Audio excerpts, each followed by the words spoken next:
I've tried to make this video at least 3 times today and I keep getting told I've not got enough space on my phone, so I've tried to sort that out. Anyway, hopefully you get this one. I wanted to do a kind of weekly roundup on a Friday of stuff that's gone on during the week, but I only got this suggested to me for Patreon on Thursday, and so I haven't taken any notes for this particular week, and it's going to be a real mission to do it, you know, in hindsight. So I kind of just want to talk roughly about this week and how I think things have kind of changed a bit geopolitically. So if I think back to on Saturday, it really was, I think, the awareness that the counter-offensive had begun, and I think that's when the West really accepted that. Lots of pictures of burning tanks and Bradleys, and you know, we had all that stuff, didn't we, about how the counter-offensive had to succeed quickly and the first 48 hours were really important, and then all these pictures of like massive amounts of tanks, which we know were for the counter-offensive because they told us. And we still had Zelensky saying, oh no, this is not it, you know, more is coming. And we also had the hangover from the dam, and actually Scott Ritter did a really good did a really good speech about this, and he was sort of explaining that one of the main reasons people suggest the Russians could have blown up the dams because they wanted to stem the Ukrainian counteroffensive. But actually, if you speak to Russians, which he has because he's just been to Russia, he said that basically Russian people are really up for the counteroffensive. They've laid their defences. They've got 30 kilometres of defences. They've got everything ready, and part of those defences are like big minefields. So they want the offensive so that they can repel it, because that's where Ukraine will lose more men and Russia will lose less. You know, if they were to go straight on the offensive, would be a much higher risk of them losing people. They don't want that. So the idea that Russia has blown a dam on its territory, which is how it looks at it, whether you do or not, in order to stem a counteroffensive that they want to happen, it just doesn't wash, does it? Anyway, so we've had that happen, and I do think that, you know, in the cold light of day, beyond the kind of NAFO bots and whatever, the majority of people know that Russia did not blow that dam up. And I actually think it would have been a lot better for Ukraine, and they would have seemed a lot more sensible if they'd have waited to see what the landline was like, and then maybe suggested it was because of poor maintenance or something else, rather than going hell for leather with the they blew it up because they're evil line. It just, like, for me, it's just stopped ringing true, and I know that the media outlets really haven't pushed it the way I think Ukraine hoped that they would. Anyway, so we move forward into the week. Putin had like a press conference type thing, and he actually had it with a bunch of people who were really anti the war, which I thought was really interesting.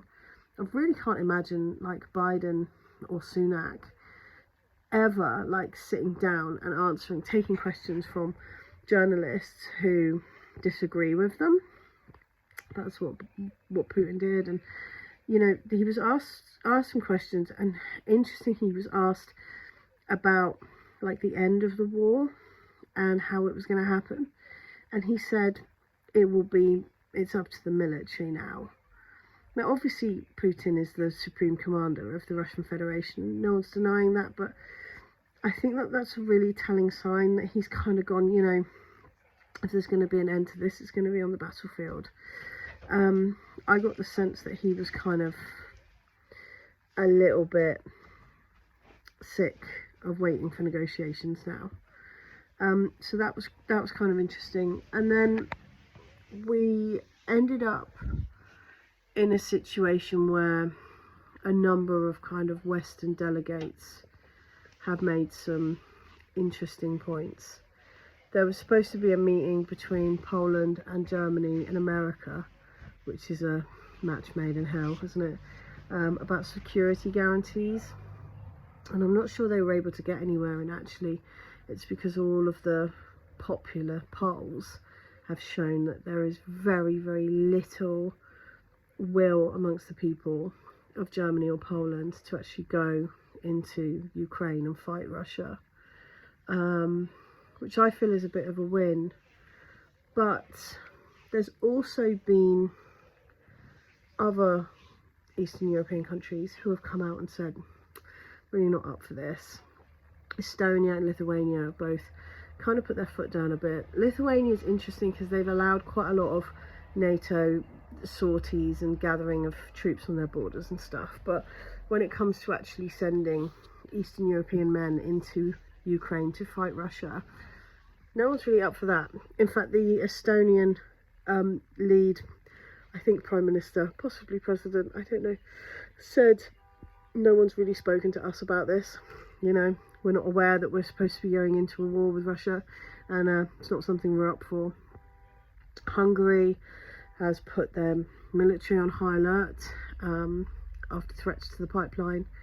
And again, those are threats from Ukraine, you know. They're not threatened by Russia, they're threatened by Ukraine.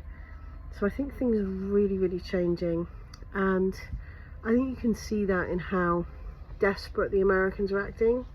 Even Blinken stood up this week and said, oh, the point of the counteroffensive is to force the Russians to the negotiation table. Well, I mean, the Russians have been waiting at the negotiation table, so can't we just say it was successful and stop it? Anyway, but the Polish seem to just be using every opportunity they can to kind of stir the pot.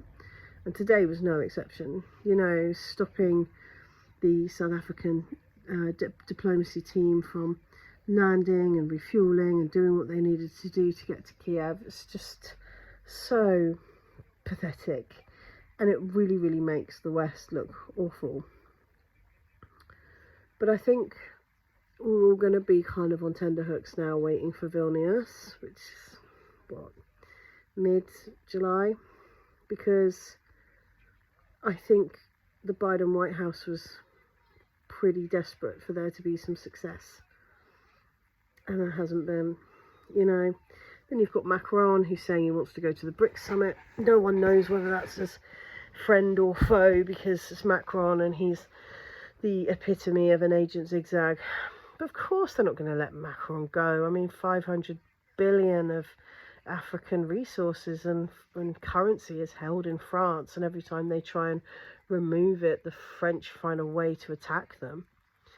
The African countries aren't going to want him there. South African leader is now in Ukraine, and I know there's been a lot of talk from South Africans about why he would be going and trying to seek peace in Ukraine when there's so much going on at home. But actually, like Modi said, this war is affecting the whole world. The whole world's grain. Now there's, you know, a Black Sea crisis with blue-green algae from this dam spillage. It is having huge knock-on effects to everyone, especially the poor.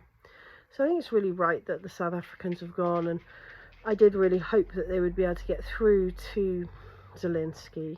And actually I hope that the Polish overreaction was because the Americans didn't want them there, so that maybe they'd been kind of pushed to one side. And I saw that as kind of a positive. But then listening to Zelensky today, he's just done the same old.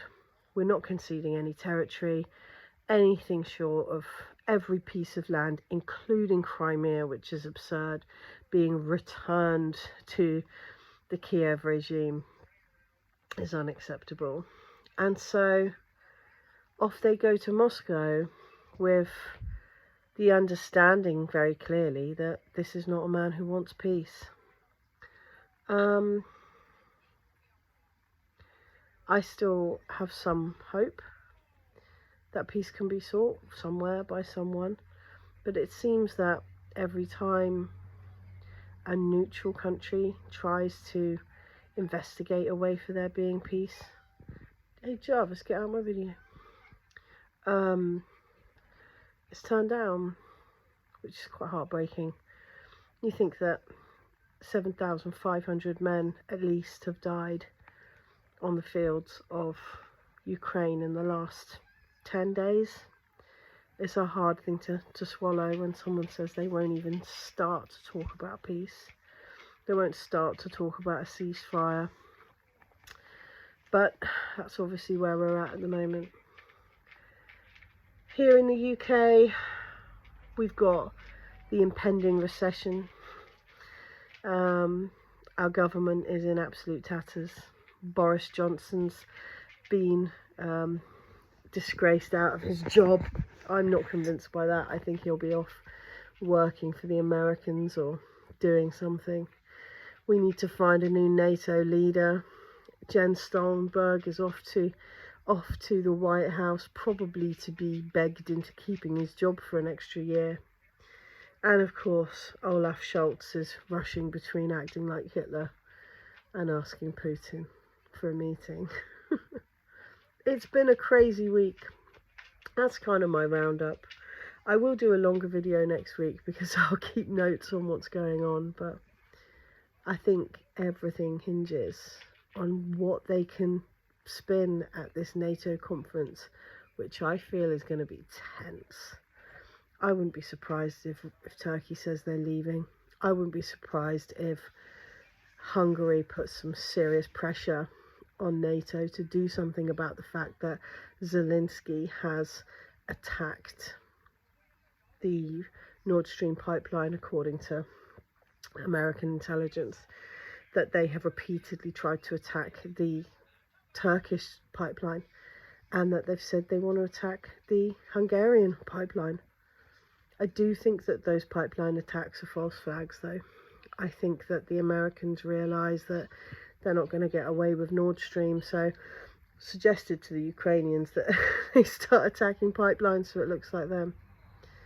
And I worry about Poland. I worry about Poland's influence. I worry about their attitude.